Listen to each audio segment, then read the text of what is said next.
All right, so let's start. Good afternoon. My name is Man Wang. I'm director with the Washington State China Relations Council, and welcome to our today's webinar on the U.S. hosting of APEC this year, with a focus on all the activities in Seattle.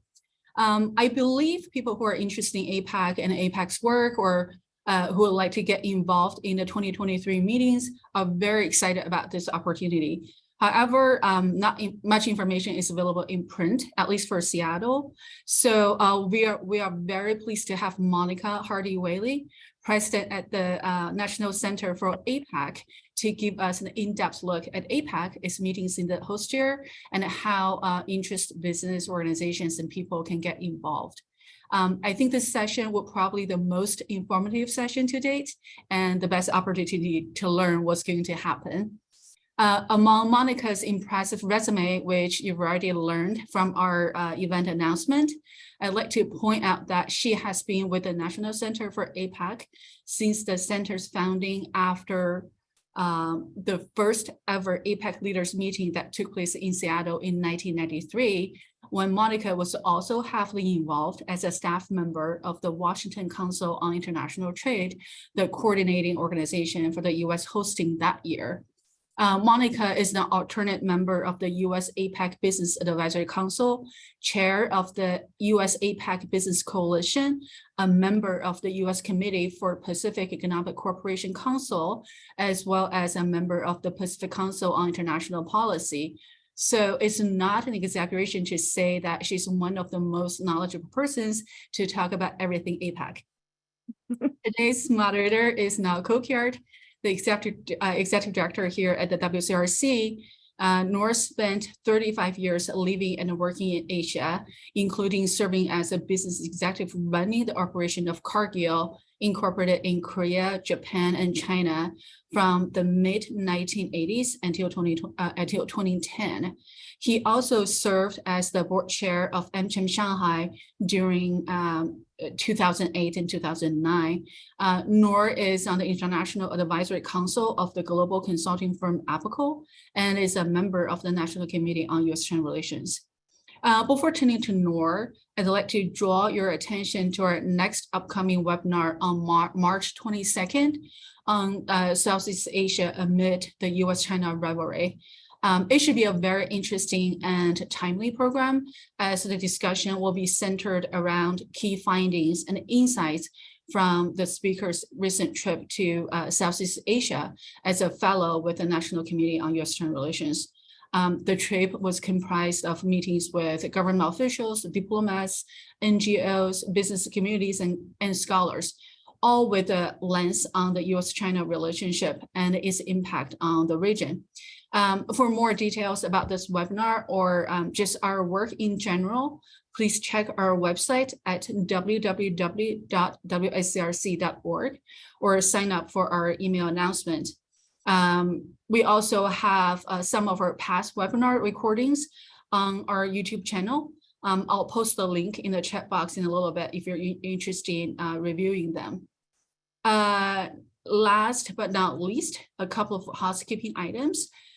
Please keep muted throughout the session. If you have questions for Monica, please type them in the chat box. We'll collect and raise them to her during the audience Q&A session. So Nor, the floor is yours.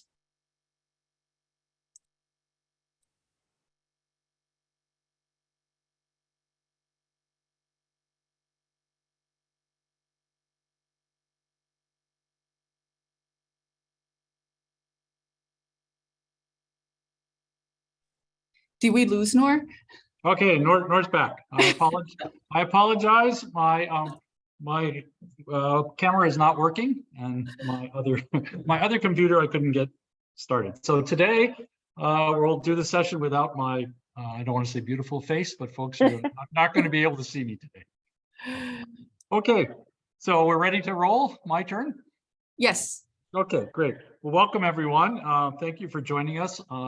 Monica and I go back a long way because when I was with Cargill and many years ago, I was able to participate in an APEC process, I think back in Thailand.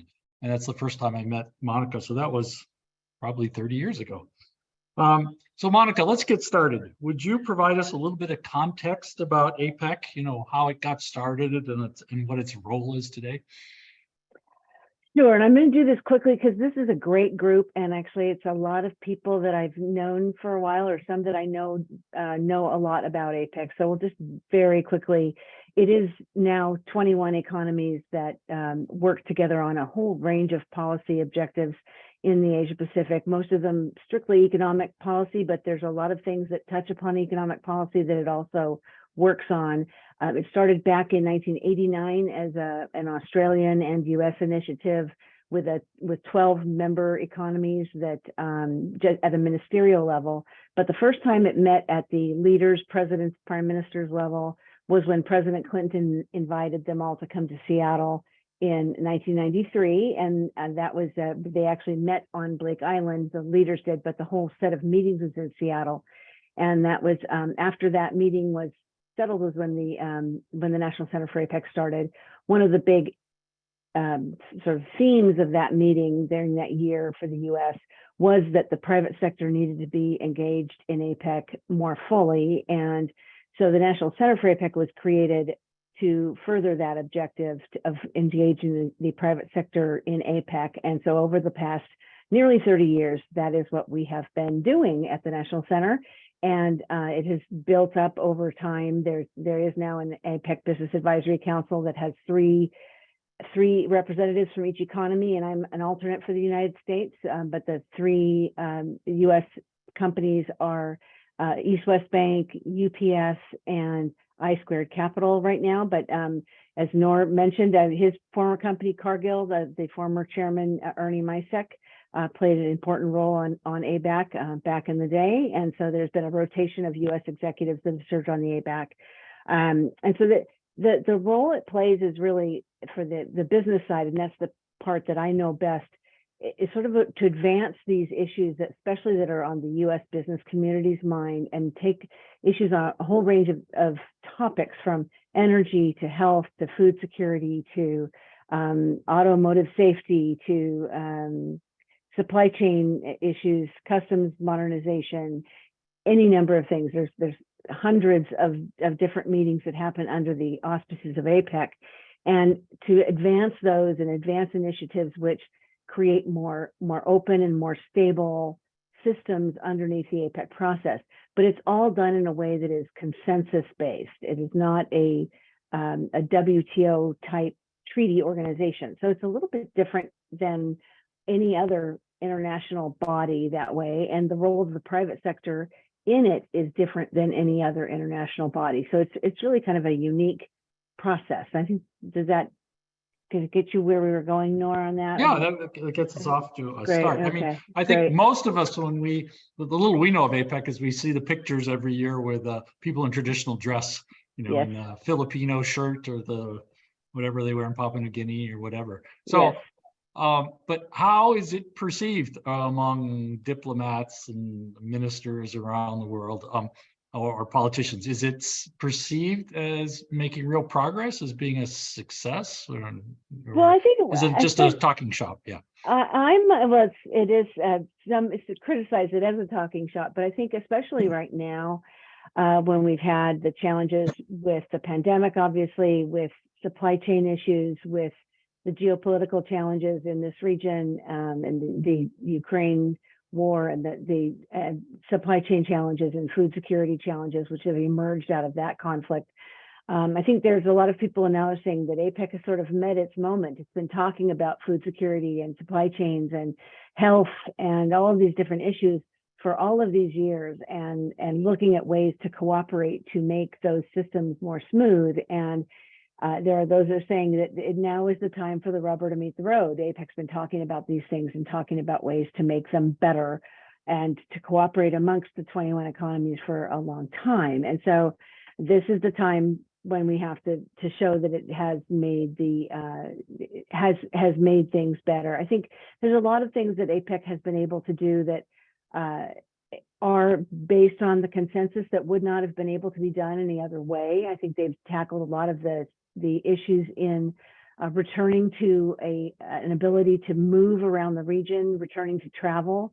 in the post-pandemic world. They've got the APEC business travel card, but they've taken that system and talked about, I have a task force right now that talks about how can we use that system in an electronic base to facilitate a return to movement of people throughout the region in the wake of COVID. How do we use this to build our resilience and to return the region to a state of growth and the ability to move people around the region, because that's going to be actually, very, very important to returning to growth. Yeah, so let me ask a big picture question before we get on to Seattle and this year's APEC process. Sure. You talked about it's a time for rubber to meet the road, and it's a consensus-based organization. Do you see any opportunity for the U.S. and China to kind of solve some of their issues through APEC? Is that one area where perhaps they could get to some consensus? Deep breath. Yes.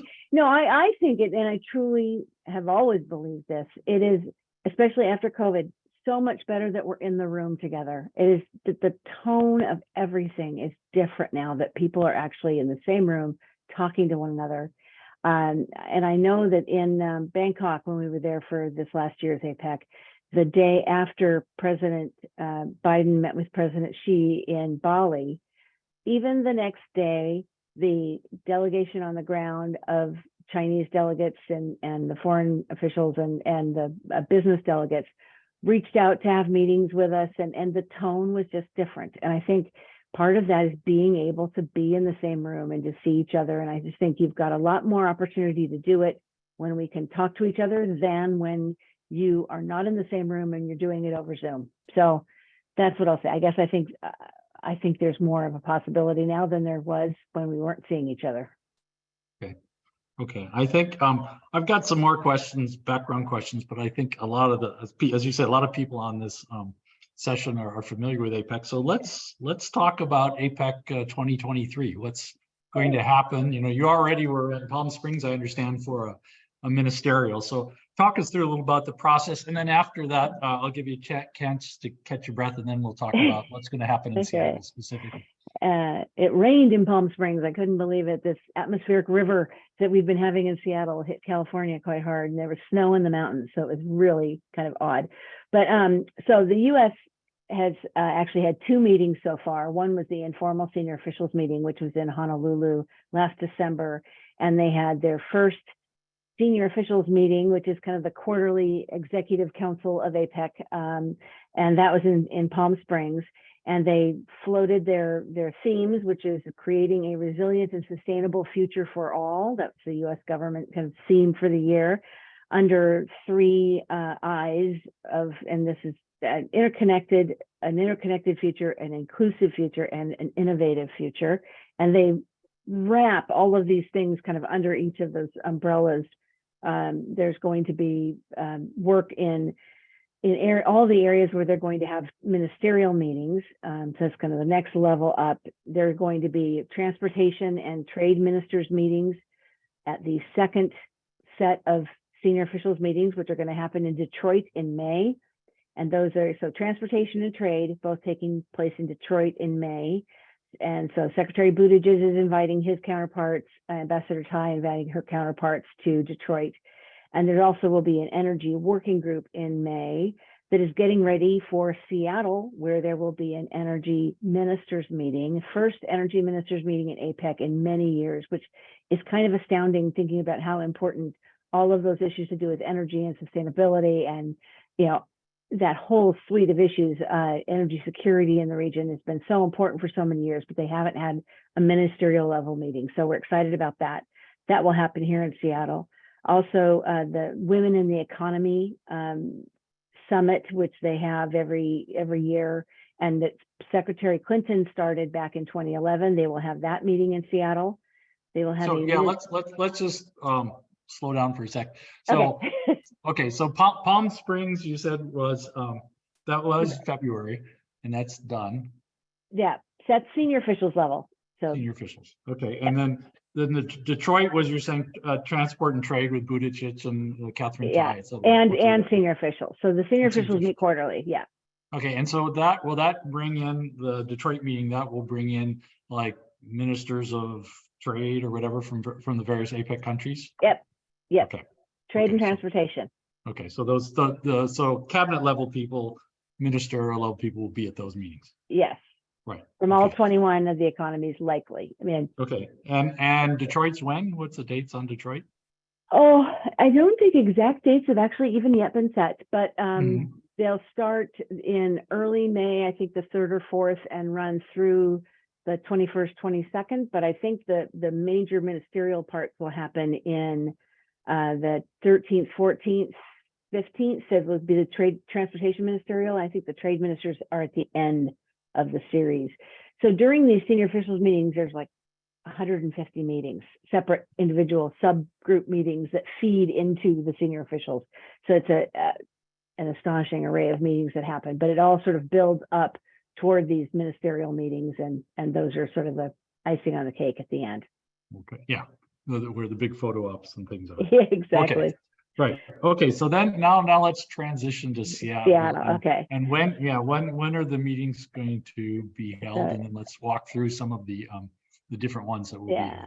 So Seattle, I mean, short of getting the leaders meeting itself, this is the biggest meeting and the longest set of meetings. And so they start the first meeting start, I think, July 29th. And Karen Zogblack from the Port of Seattle is on the phone. I see some other folks from the City of Seattle committee are on here too. Correct me if I'm wrong. They'll start the 29th of July and run through, I think, the 21st or 22nd of August. It's quite a long stretch. And there will be lots of subgroup meetings that will build up to 6 different ministerial level gatherings, plus a thread that will run through the whole thing that is being called Digital Month. So all of these have a digital angle to them. But there will be, as I mentioned, the Energy Ministerial, and there will be a Women and the Economy Forum and the Small and Medium Enterprise Ministerial. So Small and Medium Enterprise Ministerial, for example, will be Secretary Gina Raimondo from the Commerce Department, who will come in, and she will have her counterparts from all the other 20 APEC economies. There will be a high-level dialogue on health, which will probably have, and they only call it a high-level dialogue because I think not every minister from all the economies will come, but usually 14 or 15 ministers from the other economies come. And so the high-level dialogue on health will occur there. There will be a disaster management that the administrator of FEMA will lead with their counterparts, and then a food security ministerial. I guess USDA was very excited to have that in Washington State and to engage with our agriculture interests here. And so that's going to happen. Did I get everybody? Women's health, energy, disaster, and food. So there's going to be a lot going on here, and we want to engage sort of across those 3.5 weeks, which is also, as the folks in our city know, the big weeks for cruise ships being here and the big weeks for all sorts of, conventions and visitors and tourists and all that kind of stuff. So it's like Seattle's busiest time. So we will add to that busyness in Seafair and all sorts of other things, that there will be APEC delegates for all of these different activities all over town. And the good news is they sort of rotate in and out.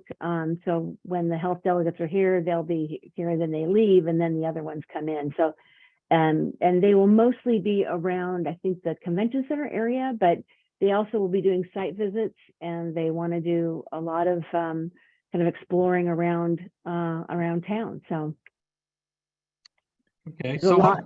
yeah. Go So ahead. so what's the obviously lots of hotel rooms, lots of organization, et cetera. So how is that being done? Is it, I think you mentioned the State Department is involved. Yeah, so Well, there's yeah. a great team at the State Department, amazing people whose job I would never, ever want, who take this whole list of 150 or so subgroup meetings, and they have this intense map of an Excel spreadsheet. And then they talk to folks at the Visit Seattle Convention and Visitors Bureau, and Stacy at the City of Seattle, and all the other, and Karen about the airport and what times people can come in, and they map it all out, and they do an amazing job. But they really decide sort of what meeting goes in which part of the convention center at what time, and they talk to the folks at the different hotels and figure out which delegations can go in which spaces. So the State Department really does facilitate where everything is and how it happens. And then the city's resources come together and facilitate, the welcome and making sure the media is taken care of, and making sure that we make sure they see lots of, Washington State small businesses and Washington State, products and things while they're here, making sure they get to Seattle and see Seattle, that they don't just come in and see the inside of a hotel ballroom and don't even know if they're in Cleveland or they're in, Milwaukee. Yeah, so right. we want them to know they were in Seattle, Right. and that's our job. And can you explain a little bit about the organizing committee? Apparently there's a Seattle organizing committee. There is. I'm just going to scan our little list here and see if I haven't got a friend on here who would like. Stacy, are you willing to sort of explain that for folks? I mean, it's being led by the Greater Seattle Partnership and the Visit Seattle folks, but Stacy from the mayor's office has been active from day one. So Stacy, would you like to help explain what's going on? Sure, happy to. Yeah, Greater Seattle Partners and Visit Seattle were the kind of two convening organizations. GSP got us all in the room together and then said, who else needs to be here, right? Because we all want to ensure that all of the relevant organizations get involved. So we've got Port of Seattle, Governor's Office, of course, Mayor's Office. We've got our Tribal Affairs Director from the City of Seattle, representatives from the Consular Association, King County, kind of all coming together to form the Seattle Host Committee.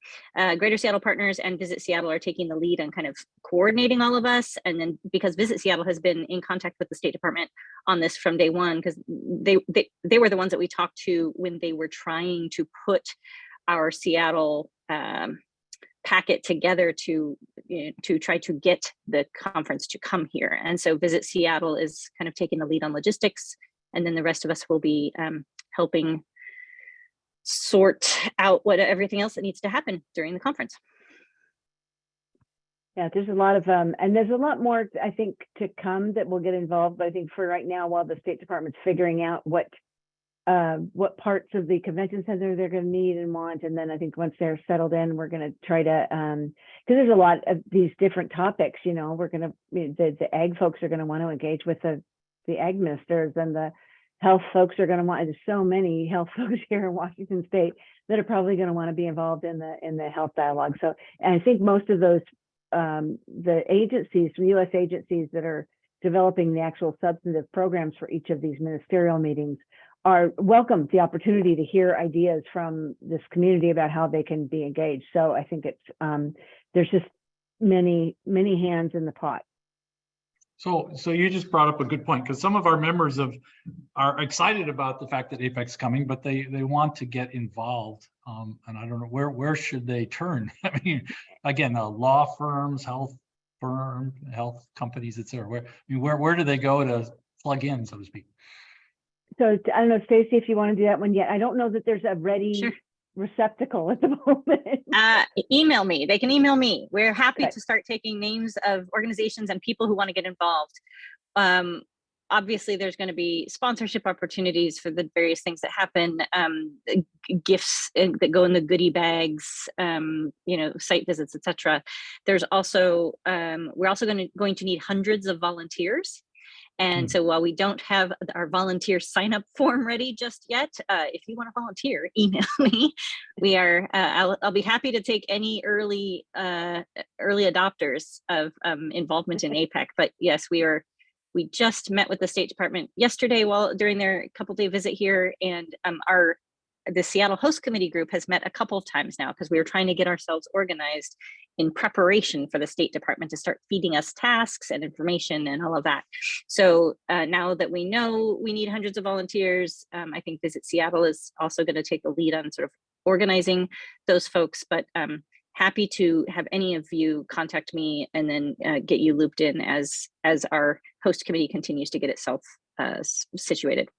Thank and you, Maude, Stacy. could you put Stacy's email address in the chat? Yeah, is that possible? Yeah, or Stacy, can you just, People, Yeah. someone's already said, this sounds great, but Stacy, please send us your email address. So, yeah. and I could just parallel it. So that's the City of Seattle effort. And what we're doing at the National Center is a national effort called the Private Sector Host Committee. So we'll just confuse everybody altogether. But it's we actually are doing private sector interactions with each of the ministerial meetings and with the CEO Summit at the end of the year that'll happen in San Francisco. So this is a year-long effort before they named any of the cities, and that's got 20 companies on it, but several great Seattle firms, which I'm sure you can imagine which ones they are also on that national committee, the U.S. Private Sector Host Committee, and that's being run out of our office as well. So if there's people who are interested in that level, I'd be happy to talk to them too.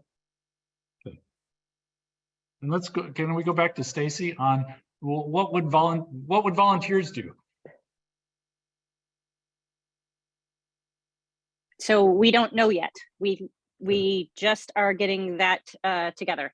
I can envisioning in my brain based on past conferences that we've hosted, getting people from point A to point B, getting them on the shuttles, off the shuttles, getting them to the rooms that they need to be in, getting them information about the media center and who's allowed in or out of the media center, handing out goodie bags, putting together goodie bags, figuring out who should get goodie bags, right? So many logistics around the conference, but we don't know yet. We don't have that list put together exactly at the moment. Okay, and we have a question in the chat saying, would university students be good volunteers? And I would guess the answer is yes. Absolutely, that's where we will, once we have infrastructure for accepting volunteers, that's where those announcements are going to go out, is to all the universities. It's a great opportunity for students. Right. Okay. And so Monica, is there more we should say about the Seattle meetings? Because I would like you to tell us then what San Francisco is all about. Oh, yes. We don't know entirely yet everything that's being planned for Seattle, but we can keep you posted. It's going to evolve. The biggest pieces are going to be, I think, that the women in the economy and the small and medium enterprise events, I think, are going to happen either conjointly and there may be sort of senior administration people. And my suspicion is that toward the end of the period of time, so toward August 19, 20, 21, 22 would probably be the time when there would be maybe something that either a big reception or something the city might do or something that the state might do. That's when I'm thinking would be the biggest time for the community to sort of show its welcome to these folks, because I think that's going to be the biggest the biggest gathering of senior people at once, because otherwise they kind of go in and out and they're going to be going to site visits and things. So that, and if I can just go ahead and answer David Ortman's question to everyone. So there's the U.S. Government Secretariat is within the State Department. It's the East Asia and Pacific Bureau at the State Department. And it is Matt Murray is the gentleman who is the senior official for APEC. And as far as the private sector goes, we right here at the National Center for APEC in Seattle are the U.S. Secretariat for APEC for private sector folks. Good. And Stacy, let's see. David Woodward is at Seattle University. So are you volunteering to be the liaison for Seattle University there? Love to have some Seattle U students volunteer. Of course, David, you knew we would call on you for that. Right. Okay, so tell us a little bit about San Francisco, and then we'll go back. There's some questions we haven't taken up yet. We'll get to those questions. So ever so quickly, San Francisco is also big too, but it's just not as long as Seattle. So San Francisco will be concentrated into the better part of a week. It starts with a finance ministers meeting. So Secretary Yellen will invite her counterparts to come to San Francisco to have the APEC finance ministers meeting. And after that, it's a joint meeting of APEC foreign ministers and trade ministers. So it will be Secretary Blinken and Ambassador Tai and their counterparts. So that's a large annual meeting of the foreign trade ministers. And that leads into, at the same time, those meet the APEC Business Advisory Council has its final meeting, and then the APEC CEO Summit happens, and that's the closest thing I could sort of call it is a Davos-like event, and it's a policy-focused event for about 1,000 senior level executives, and then it has leaders that speak to it. So the leaders kind of come in overlapping with that meeting, and then the leaders have their own retreat, and they have a dialogue with the APEC Business Advisory Council. And so they came in toward the end of the week, and there are meetings and receptions and dinners and breakfasts all throughout all of this week that include all of those different casts of characters. But it's very condensed into this one part. But President Biden is the host, and he's the big kahuna for the whole week. And then, but there will be a great number of our senior cabinet officials on the ground there that week, as I understand it, including the ones I just named. I understand that it's a possibility that Secretary Raimondo will also be on the ground. It could be that all of the ones that hosted ministerials throughout the year might be there. So that would end up being Secretary Buttigieg and you know, all the others that had done ministerial. So I think there's a lot still under development for San Francisco, but the basic structure is kind of traditional APEC structure, but it's a lot of work, and that the folks in San Francisco are doing, I just got back from there, an incredible job trying to pull together just a lot of support from the city. And, you know, they similarly to Seattle have some sort of post-COVID re-energizing of their city to do. In fact, I think their downtown is a little bit more quiet than ours. Fewer people have gone back to work in downtown San Francisco. And that shows. And I think their challenge is like ours. A lot of people are really worried about that part of it. Let's sort of re-energize and frankly, clean up some parts of downtown and make sure that our visitors feel comfortable here. Right. And that when the senior leaders, that's like 3 days? So you mean the presidents and prime ministers? Yeah, presidents and prime ministers, yeah. They're usually on the ground about 3 days. 3 days, okay. And then that kind of wraps it up. Yeah. Right. And the last day, they're usually in a retreat situation where they don't see anybody else. Right. So everybody else takes off before you get caught on the tarmac waiting for somebody's some official jet. Yeah, exactly. Right. Okay. Bob, you had a question. Did you, which you didn't type out? I guess you want to share it with everybody. Bob is not allowed to ask questions. Hey, Monica. Nice to see you, of course. What a pleasure. Memory lane. But I did have one thought which relates to China and the China Relations Council. My wife and I in Port Townsend had a visitor last week, an old friend who was an academic who served for many years in one of China's leading universities in Beijing. His wife teaches at Tsinghua University. He's a liberal guy. I've known him for a long time. And he was saying, he had a Fulbright in Washington many years ago. So he knows a lot of the DC China crowd, the old DC China crowd. He was saying what I've heard from many people in the China academic field, that DC doesn't want to talk to anybody from China now. They won't have meetings. A Chinese figure will come to Washington or propose to come to Washington, and the executive branch, and for that matter, most of the Congress, simply will not agree to schedule a meeting with them. When everybody comes to Seattle, I'm amazed that I have to even mention this, but it's important that the State Department, when it's allocating rooms, for example, doesn't wind up allocating cruddy rooms in lousy hotels to the Chinese, because that's the national policy. And if there's anything that you can do and Stacy can do and the governor's office can do to make sure that the PRC delegation is treated with the same dignity that every other APEC delegation is treated with, unfortunately this year, I'm afraid it has to be done. We have to be alert to that possibility. Yeah.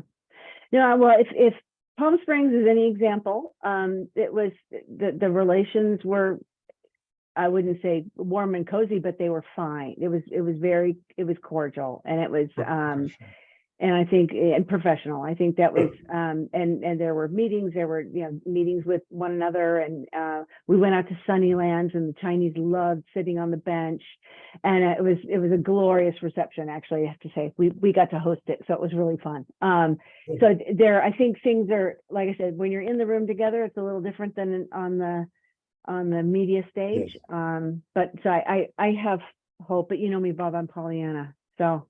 Well, you've done a great job of that, and you deserve to be Pollyanna, but it's just something that's brought to my attention that Yeah, no, I think it's something to look out for. Yeah, you're right. Thanks, Monica. Mhm.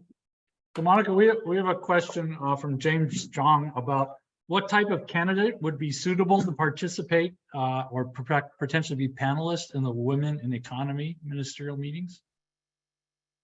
Well, that's going to be up to the State Department folks who are going to put it together. So I know that they are going to be open to hearing nominations from people. So I would say right now, I don't know who exactly is going to be putting that together. They're still, I think, sorting that between the White House and the State Department. But if you've got an interest in that, you can email my office, and we can be sure that we pass forward any nominations of people that are interested in doing that. They're interested in hearing lots of stories. They definitely want to tap the local community for resources and people that they can showcase while they're here. And it's a pretty big event, so there should be a number of slots to be filled. So, and my email is mwhaley@ncapec.org. And we'll type it in the chat. We can put it in the Yeah. chat there for a second. Yeah. And so, and for that particular session, it'd be women leaders, most likely, or women in business. Well, no, not always. It's, Okay. we don't put anybody in a box, and the themes are sustainability and inclusion and anything that you can do to draw those things together and innovation. Bring it on. Good. Okay. More questions from people that are listening, from participants. We still have time. And talk us a little bit through the APEC, the business side. What do they achieve, or what are they adding to this process? So, and APEC is an institutional part of APEC, so that when APEC sits down at its big ceremonial table and each of the economies has a nameplate in front of it, APEC also has a nameplate, and the chairman of APEC sits there. When the United States chairs all of APEC, like it does this year, we have a chair of APEC. And next year it will go to the Peruvians, and last year it was with the Thais. So it's a rotating kind of thing. And they so that the APEC Business Advisory Council is 3 executives from each of the 21 economies. And when it's your turn to chair, you also have someone who is the executive director, who manages the whole process and who's going to be hosting your meetings and what you're going to try to accomplish in all of the different working groups, and it really manages the flow of activity. And that this year, that is Alex Parle from the National Center for APEC. He's our executive vice president, and he's the executive director of the APEC this year, and he's marvelous. He did it also in 2011, so nobody better for the job. And they've basically tried to sort of revamp the APEC. All these things, after you do them year after year, get a little stale. Get a little rusty in the corners, and he's kind of done a refresh with it with the chairman, Dominic Ng, and they've taken it and sort of refreshed the working groups and tried to narrow them down to 3, so that each APEC member has one working group they're kind of working on rather than 5 they're trying to cover, and things like that. So, but they work on, the 3 different working groups. I was trying to look and be sure they've got sort of 3 channels and 2 lines that run through, and one is sort of trade and investment, and then they have the digital economy, and then why am I forgetting this one? Inclusion, and then the through lines are finance and economics, and what's the other one? Sustainability. Duh. So they're kind of each one of them has to be kind of somewhere on that matrix. You take all the 3 topics and you line up with how sustainability and finance and economics kind of cut through each of them. And so they're managing those processes and developing a report for leaders At the end of the year, they will have a meeting with leaders.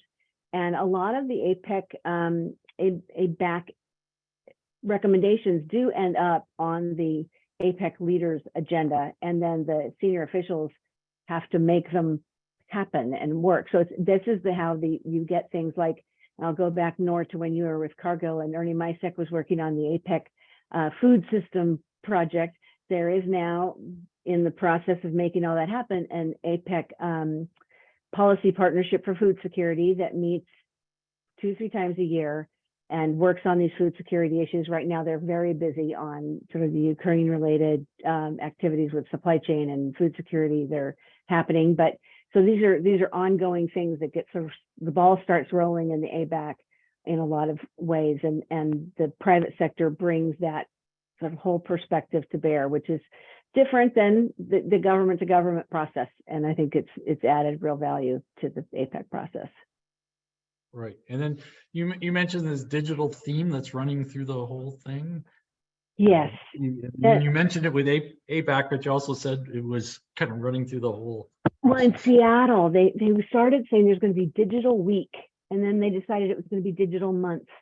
So they haven't exactly said what that means, but my current understanding is that is that each of these major ministerial meetings in their discussions is going to talk about how digitization has enabled either greater sustainability or greater inclusion, greater innovation in energy or in healthcare or in each of the different topic areas, in women's empowerment or small and medium enterprises being able to engage more fully in the economy. So that's sort of how they envision it. I don't know exactly how they're going to execute it. This is the interagency process in Washington, and it's a mystery to me.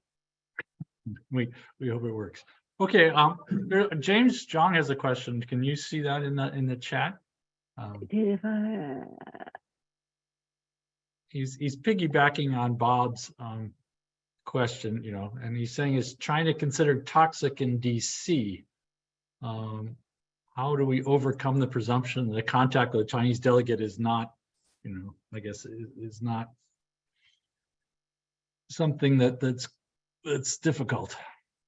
Well, like I said, in Palm Springs, there was a very normalized professional interaction between all of the delegates. And that includes the delegations from PRC and from Hong Kong, China, and from Chinese Taipei, which are the three delegations as they're known in APEC. And but I'm not in Washington. Washington's a whole other kettle of fish, and others know it better than I. Right. Yeah. Again, hopefully you're dealing with professional ministers, bureaucrats, et cetera, and not trying to make a political point out of this issue.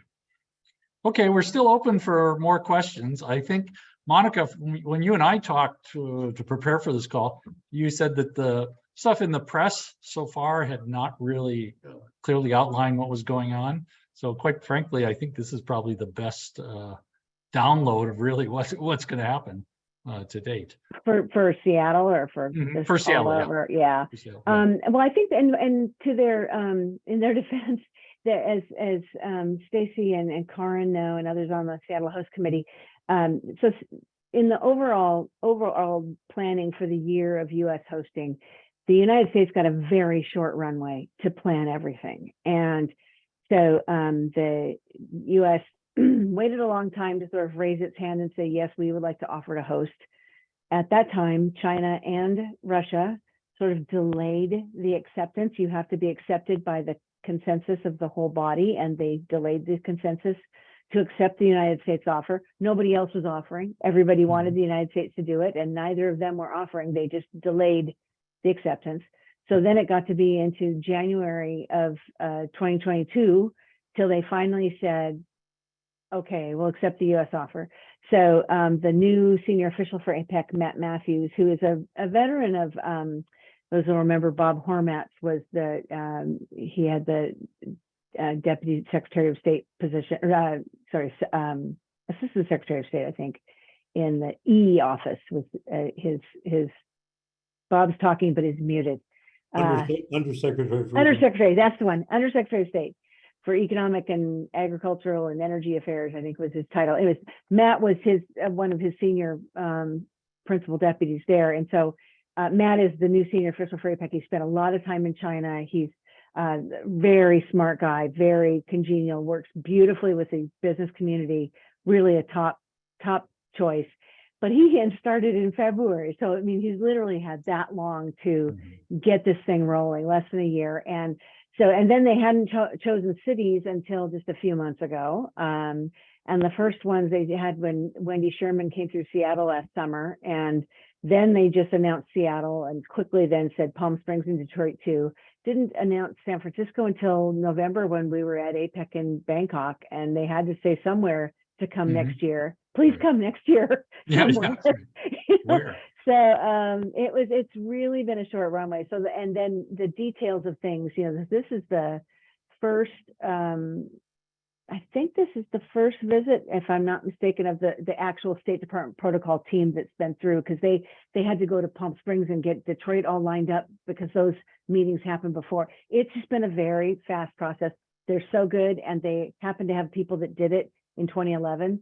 So they're a really fast study on what needs to be done, but it has been a short runway. And so I don't blame them for not knowing what dates things are going to happen exactly, but that's why you haven't seen a lot of factoids on the ground of what's happening. Where should people be monitoring to see as these things develop? Is there a source someplace? Or? Well, there is actually. The State Department just, I think last week or maybe the week before that, started its own website.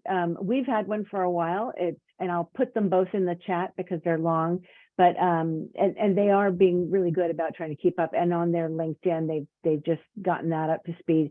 So both on the policy side, where they're like kind of releasing outcomes of meetings and things as they're happening, as well as some of the other things, the planning and more fun details. They're really trying to keep people up to speed. And you know, next time Matt comes to town, we'll be sure to have an event with him and make sure everybody's invited. Hey, Monica. Sorry, Bob, you have to use the little raise your hand function. Go ahead. Go ahead. I see him. Okay, all right. Is the Washington State congressional delegation involved at all? We're talking to them. I'm talking to them week after next, but I don't know that Stacy and Carr, I think they know. You don't know? Don't know that they know? They will know week after next. Alex and I are going back there. The host committee has not engaged with them. Okay. Yeah. Stacy, did you have anything more to add about where to monitor events? No, that where Monica tells you, follow her advice. Okay, all right. And Monica She has all the info. those addresses up. Okay, all right. Good. Well, we still have a little bit more time if anyone has a few final questions. It's there we go. Here comes one again. Monica briefly mentioned that Secretary Raimondo will attend. And what is there a topic for the small and medium session so far? I think they're all going to be sustainability and inclusion and how digitization can help small and medium enterprises in that area. There is going to be a joint session between the small and medium enterprise ministers and the ministers responsible for women's empowerment. And so I think that joint session will come together. I don't know exactly how. I'm talking to the wonderful Diane Mooney, who has long been at the U.S. Department of Commerce's Seattle office. And she's working kind of the lead on Secretary Raimondo's team to figure out what that's going to look like here. So she'll, I'm sure, let everybody know when there's an opportunity to figure out what the joint session and whether or not there's good private sector inputs there that we can do.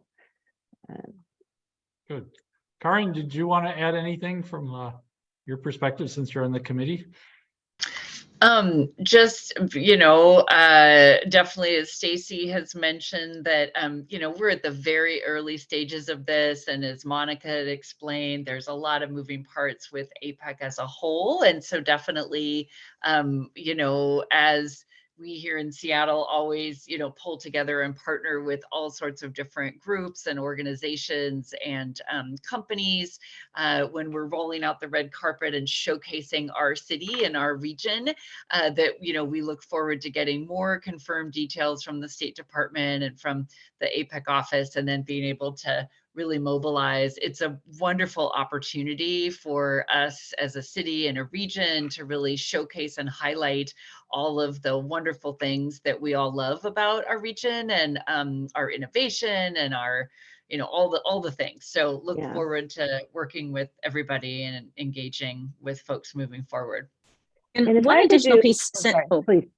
Since Karen mentioned it briefly, that the communications component of this thing could be really huge, right? There's going to be a large contingent of global journalists and local journalists and there's a whole press situation that the State Department manages.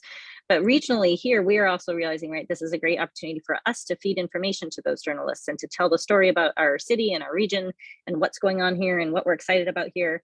And so the communications piece and preparing stories and messaging and making sure that we're all sharing on the same page for the messaging is going to be a big piece of work for this. I don't think I have an ask around that, but just kind of a FYI, that's going to be something that we're working on, trying to figure out what pieces of our regional story to highlight. Yeah. Well, and definitely, I mean, the Vice President of Communications, Robert Payne at Greater Seattle Partners, is definitely already thinking and, planning to maximize all the things that he's already been working on. And he's got a really great sort of media campaign geared to, attract more trade and foreign direct investment to our region. And so he's getting that launched. And so that will be very well timed to utilize a bunch of those assets. And definitely, as Stacy said, work with partners around the region to showcase a lot of our wonderful things with all those journalists who are sitting around waiting for something. So we're going to feed them good stuff. Yes, Exactly. Bob knows.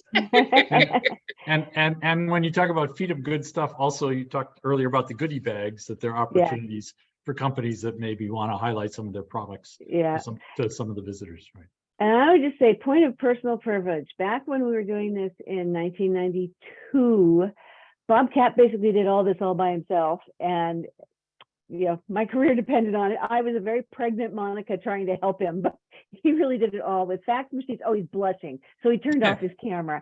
So anyways, Bob, thank you for doing that all back then, because it's all because of you. Gosh, Monica. It's true. You've done a spectacular job, Mo, over the last 30 years. You've just done magnificently. It's wonderful. Yeah.